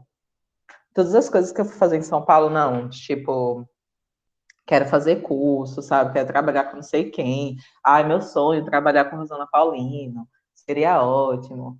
E aí, sempre idealizando essas coisas, buscando caminhos, sabe? Enviando cartas para as pessoas, assim, currículos e tudo mais. Mas, do tipo, depois da pandemia, né, as coisas meio que deram uma volta totalmente. A forma como eu consegui alguns trabalhos em São Paulo, estando aqui, eu fiquei assim, impressionada. Falei, nossa, tipo, poxa, isso não aconteceria em qualquer outro momento, né?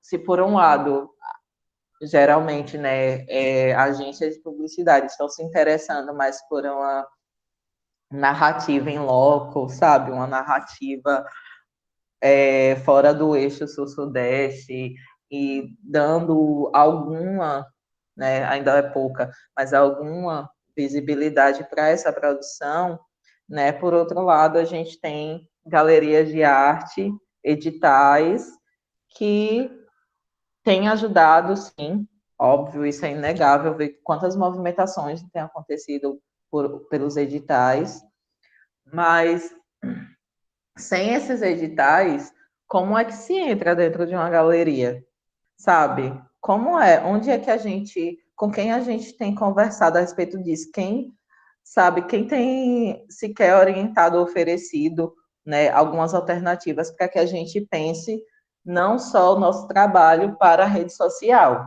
porque é uma coisa muito foda do tipo produzir para postar e receber like ou divulgar e só depender disso, de engajamento e pensar, sabe, dentro desse contexto, mas que é uma forma de desvalorização também, porque a nossa arte não tem sido considerada para estar nesses espaços fechados, nesse circuito, e esse continua sendo o desafio. Desculpa, continua sendo o desafio. Então, eu entendo o deslocamento, né, como uma forma de sobrevivência e como ampliar também o trabalho, mas depois da pandemia, eu acho que essas coisas podem ser pensadas de um outro lugar, né? Ver tantas movimentações por meio desses editais, ou mesmo de movimentos espontâneos de artistas de Norte e Nordeste produzindo tanta coisa foda, se conectando e fazendo diálogos entre pessoas pretas e pessoas indígenas e pensando sobre solidariedade racial e pensando de que forma pode fomentar e criar os seus próprios espaços assim de reconhecimento, de divulgação do seu trabalho, é algo que é muito potencializador. Eu tenho uma perspectiva assim positiva em relação a isso. Eu acho que a forma como estamos nos auto-organizando dentro dos nossos territórios e como estamos caminhando para valorizar também a produção uns dos outros, assim, nos dá um bom suporte para a gente estar, de repente, vendo quais são as formas de estar nesses lugares, sabe? Eu não sei como. Claro que existe sempre a preocupação de sempre é, não limitar, simplificar demais, simplificado, tipo a gente, sabe? Mas eu acho que eu confio muito na potência criativa do Nordeste, no que a gente tem feito, e nos espaços que, por si só, já são extremamente frutíferos, entendeu? Frutíferos mesmo. Eu acho que tende a esses lugares, né, aderirem mais à arte preta, à arte indígena para dentro dos seus espaços. Mas aí já acende outro alerta para a gente pensar criticamente como é que estamos nesses espaços, né? É um desafio. É só uma perspectiva positiva, né? Eu não sei. Eu acredito mais no que a gente tem feito e que a gente vai conseguir, de alguma forma, rentabilizar isso, sabe? Se vejo também outras pessoas já conseguindo expor em galerias, sabe? Já estão em museus, ainda é pouco, porque a gente também precisa combater essa lógica do preto único, né? Tem um preto, fechou a cota. Não, sabe? A gente quer uma participação ampla, e uma participação ampla pensando principalmente na questão racial, não só a partir da perspectiva preta, mas indígena também, né? Que principalmente quem é aldeado também não consegue entrar nesses lugares, também não consegue mostrar sua arte em outros lugares, sequer consegue ser reconhecido, né? Então, acho que a gente também precisa ampliar esse debate racial dentro dessa perspectiva de outros povos que estão junto com a gente no mesmo lado da luta, sabe? E é isso, eu acredito muito que a gente vai elaborar os nossos espaços e a gente vai continuar sobrevivendo a eles, mesmo que a gente não esteja nessas galerias. Mas que quando a gente tiver, que a gente esteja assim por completo mesmo, não só um fragmento do que a gente é.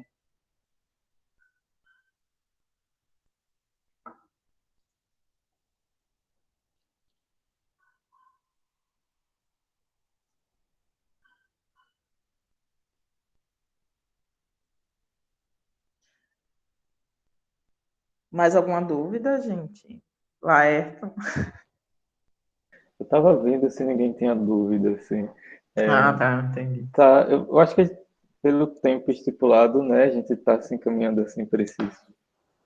Mas tem uma pergunta que eu acho que tem a ver assim, com essa.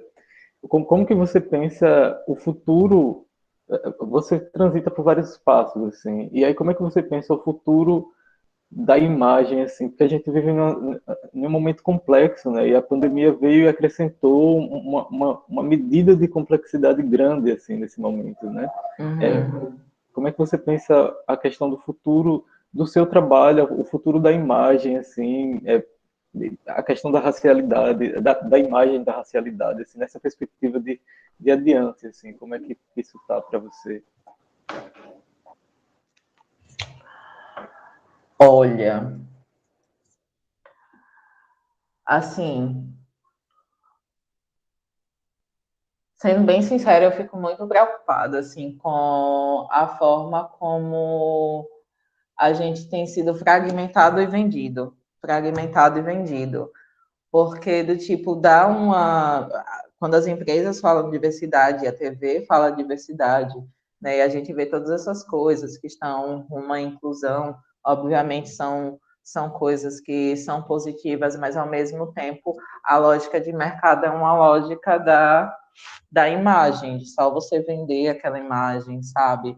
Uma lógica de que você é preto e você tem que só falar sobre isso, para mim isso é uma fragmentação, ou você tem que escolher uma parte de você para, sei lá, discutir a respeito, pensando também, né, em produção. Eu vejo um futuro nesse sentido caótico. Eu acho que vai ser muito difícil, vai ser ainda mais difícil separar as coisas e ter uma visão de que algumas inclusões, sabe, não só vem com uma capa de diversidade, mas que está ali, do tipo, te bota numa condição muito, sei lá, de sugar mesmo, de sugar energia, de sugar tudo que você tem, enquanto a pessoa preta, assim, do tipo, fale sobre isso, para ilustrar assim, o que eu estou falando, teve a experiência de uma amiga que ela contou que ela estava numa agência e sempre que tinha alguma situação racial dentro da empresa, ela tinha que fazer uma palestra. Tipo, ela não recebia por isso, ela não era responsável por isso, mas ela era uma pessoa preta engajada, então ela, né, ela era convidada e ela começou aí. Só que aí aconteceu de novo, e de novo, e de novo. E ela estava assim num momento totalmente esgotada da vida dela, né? Pela empresa colocar sempre ela nesse lugar de didática professoral e como, né, se fosse um dever dela, um dever moral enquanto uma pessoa preta de falar sobre aquilo. Então, mesmo que eu veja assim, né, um caminho caótico quando a gente pensa no contexto de mídia social ou quando a gente pensa no trabalho mesmo, eu também acredito muito no fortalecimento da nossa consciência enquanto pessoas pretas. Porque, assim, sabe, a luta continua. A liberdade é uma coisa que tem que ser conquistada, conquistada e vigiada, e conquistada, conquistada, conquistada, porque o tempo todo estão tentando cercear a gente. Então, assim, se você, né, está firmado dentro de outros valores e visões de mundo, e visões também de abundância, e visões de liberdade, principalmente, as coisas vão continuar acontecendo, mas a gente vai ter uma posição mais crítica a respeito disso, porque o mundo, né, ele está aí criado, a gente está nele, mas a gente também está criando outras coisas e outras, a gente está produzindo outras realidades, sabe? E assim, isso só é possível a partir de uma consciência. Então, o que eu acredito e em que eu me apoio é da gente forjar essas ferramentas de debate, sabe, forjar ferramentas de resistência, sabe, de suporte discursivo também, sabe, de fortalecimento dessa coletividade para a gente estar pensando e atento a todas as desumanizações que o mundo, a sociedade brasileira, coloca todo dia sobre o nosso corpo. Então, eu acredito na consciência da gente, no poder disso, sabe, de pessoas que estão produzindo hoje muito mais pessoas produzindo hoje, tendo esse espaço, essa ascensão, essa tomada da nossa voz, né? Mas tenho uma expectativa pessimista sobre a sociedade brasileira. Eu acho que as coisas só vão piorar, né? E quanto mais consciente, mais nítido fica como as pessoas rejeitam a gente, porque você só é bom se você for um preto calado, né? Se você falar, se você se colocar, se você interferir, dizer que não, essa imagem não combina comigo, não é sobre mim, sabe? Essa imagem me violenta. Eu acho que essas coisas incomodam demais as pessoas. Então, eu invisto muito mais na consciência aqui do que numa expectativa dessa sociedade que já está falida, sabe? Não tem como reformar essa sociedade. Do tipo, que a gente precisa é pensar em outra sociedade, com outras bases, assim. Mas essa sociedade brasileira não deu certo desde que começou, desde que era colônia. As coisas nunca melhoraram para o corpo preto durante o tempo, sabe? A gente só teve uma repaginação das violências, e cada vez mais sofisticadas, e cada vez mais sutis, e cada vez também mais aprisionadoras. Acho que a Renata ainda tem uma pergunta. Será que dá tempo, Carmen Laerton? Renata tem uma pergunta rapidinha, Renata, e aí? Depende da resposta da Luísa. Tá, vou tentar sintetizar. Não, é porque você trouxe esse assunto do...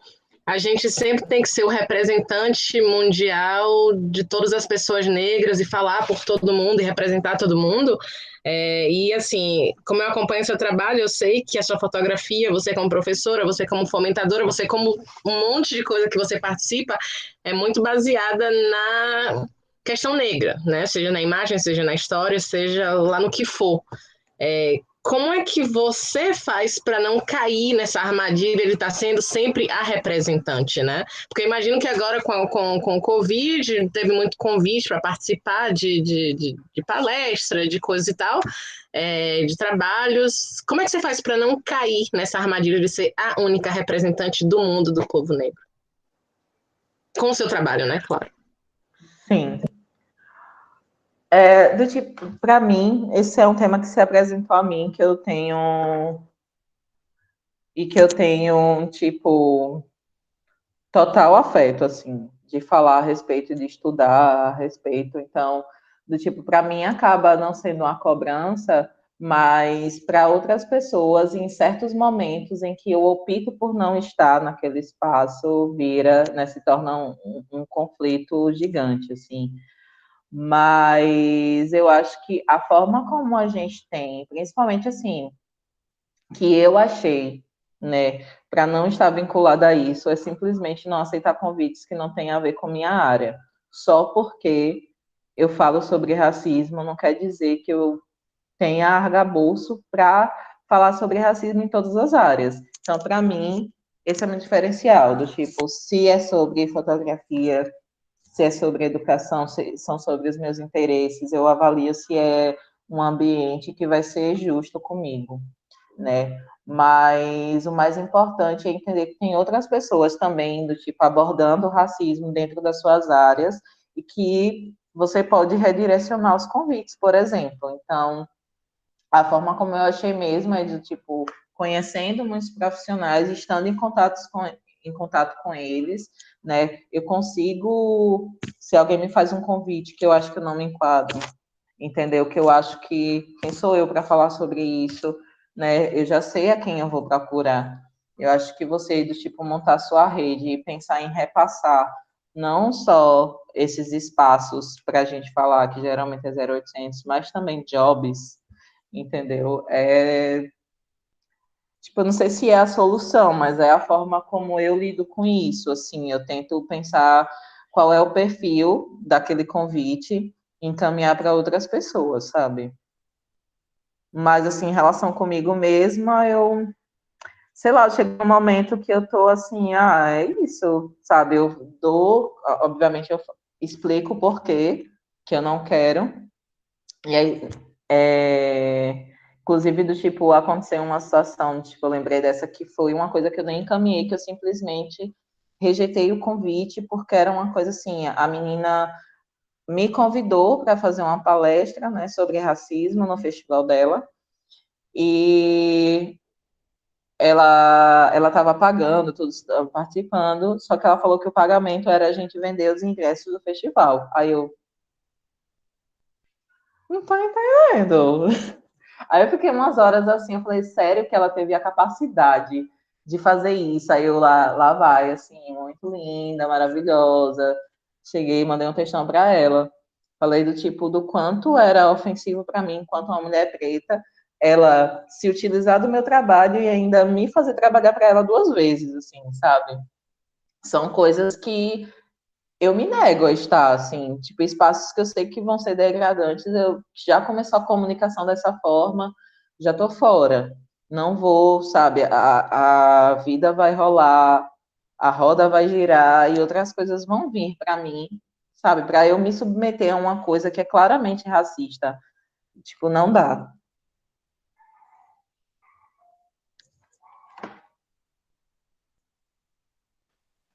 E aí, Mais vamos fechando? perguntas, comentários, considerações?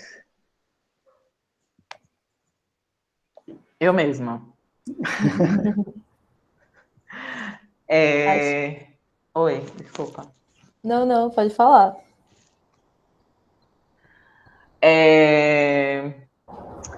Quero dizer que estou muito feliz, assim, por esse convite, como eu falei várias vezes, mas é, assim, muito real, de poder estar compartilhando um pouco do meu trabalho, né, de também ter esse espaço para me ouvir também e compreender as coisas que estão rondando minha mente, assim, de poder verbalizar essas coisas, mas principalmente, assim, com pessoas que também estão pensando e elaborando essas novas narrativas. Para mim, é, a fotografia, sabe, é um espaço de luta política, é um espaço de luta pela nossa sobrevivência, por contar as nossas histórias e por preservar nossa memória também, sabe? Inclusive nossa memória para os tempos de hoje. Do tipo, pensar sei lá, pensar em mim há alguns anos e agora, né? E aí voltar para essas fotos da minha família é também revisitar lacunas que o tempo deixou e tentar recriar a partir dessas lacunas, desses vazios que ficaram na minha memória também, de coisas que eu simplesmente não lembro e não consigo me conectar mais. Então, hoje fazer a fotografia é uma forma também de preencher esses espaços que ficaram ali atrás, sabe? E isso é muito importante para a minha sobrevivência e acredito que o nosso trabalho aqui coletivo também é importante para a sobrevivência de tantas outras pessoas, principalmente aquilo que, né, as pessoas dizem que a gente não tem direito ou que é supérfluo, né? A forma superficial como as pessoas veem a imagem, veem a fotografia não é algo que a gente deva deixar se contaminar, porque é a respeito de uma linguagem, de uma perspectiva que está rompendo, né? Está rompendo velhas histórias, velhas narrativas, inclusive contra uma narrativa única da construção da nossa sociedade, da construção da identidade da nossa sociedade, né? E aí eu quero, né, falar isso. Muito obrigada a todos vocês que ouviram, né, que mandaram mensagem, pelo convite também. E agradeço muito a existência do projeto Olhos Negros.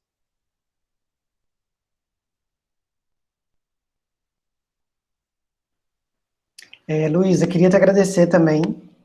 Agradecer super, eu acho que a gente teve uma manhã linda. É super incrível, super potente, assim, como a gente consegue agregar, né? E como a gente precisa de que esses espaços, eles sejam de acolhimento, de troca, de saberes, de partilha. E eu acho que tu hoje proporcionou pra gente uma manhã incrível, assim, porque provavelmente você está tocando vivências e experiências de todo mundo aqui, né? De pessoas que estão tocando, uma galera está escrevendo aqui do lado no chat, tipo, muito bom, bacana, muito obrigado, maravilhosa. E eu queria agradecer, assim, eu acho que transformar esses espaços, assim, num espaço de potência, assim, é um movimento.